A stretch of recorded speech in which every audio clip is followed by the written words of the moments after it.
আসসালামু আলাইকুম রহমতুল্লাহি আবরাকাত। জনতার বিচার, জনতার বিচার ভালো না খারাপ? আইন নিজের হাতে তুলে নেওয়া কি খারাপ? খারাপও বটে, আবার ভালো আছে। বলতে পারেন কি ভাই ভালো কেমনে কি?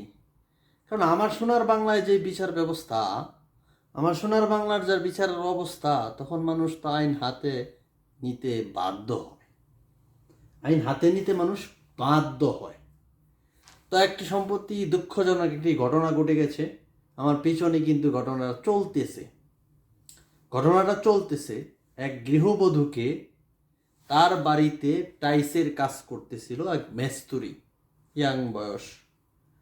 সে টাইসের কাজ করতে করতে হঠাৎ তার চোখ যায় দামি একটা মোবাইল ফোনে।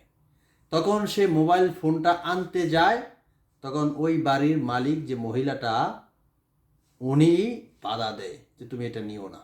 তখন তাকে জখম করে ফেলে। বুঝতেই তো পারছেন, তাকে এলোপাতারি কোপানো হয়, জখম করে ফেলে। তারপর সেই মহিলাটি মারা যায়। পরে উত্তেজিত জনতা খুবই তাকে ধরে আনে, এলাকা থেকে তারে ধরে ফেলে সবাই উত্তম মাধ্যম টুপুন টুপুন দিয়া কিসা খতম। অবশ্যই থানা লইলে থানা ঝামেলা, পুলিশের ঝামেলা, কত ঝামেলাতে যাই লইলে দিন শেষে বিচারের নামে কিচ্ছুই না। মানুষ বাধ্য হয় এরকম করতে, মানুষ বাধ্য হয়।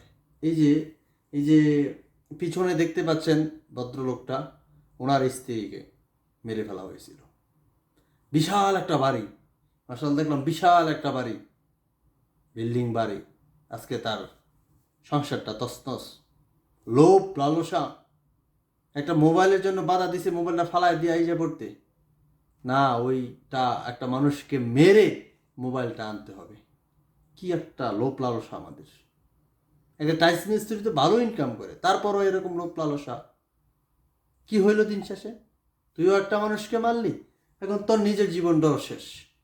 তোরও তো একটা ফ্যামিলি আছে, তোরও তো বাপ মা আছেন, বিয়ে করছে কিনা জানি না, কিন্তু শেষ। তো এইখানে আমি মনে করি জনতা যেটা করছে খারাপ করে নেই, ভালোই করছে। যেহেতু সঠিক প্রমাণ আছে, সব কিছু আছে, তাহলে জনতার বিচার সঠিক হয়েছে। উত্তরটা আপনারা দিবেন। এখানে যেহেতু সে মারছে, এটা সঠিক, সে আসামি, তখন আসামিকে জনতাও মেরে ফেলছে।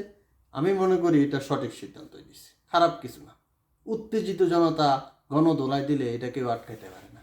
এক দুজন দিলে কথা আছেন। ভিডিওটা দেখছি সম্পূর্ণ, খবরটা দেখলাম, অবস্থা যেটা বুঝলাম যে মোটামুটি একেবারে ভালোই করছে, খারাপ না। বাকিটা আপনারা বললেন, জনগণ কি ঠিক করছে কাজটা না ব্যাঠিক করছে? ভালো থাকবেন সবাই।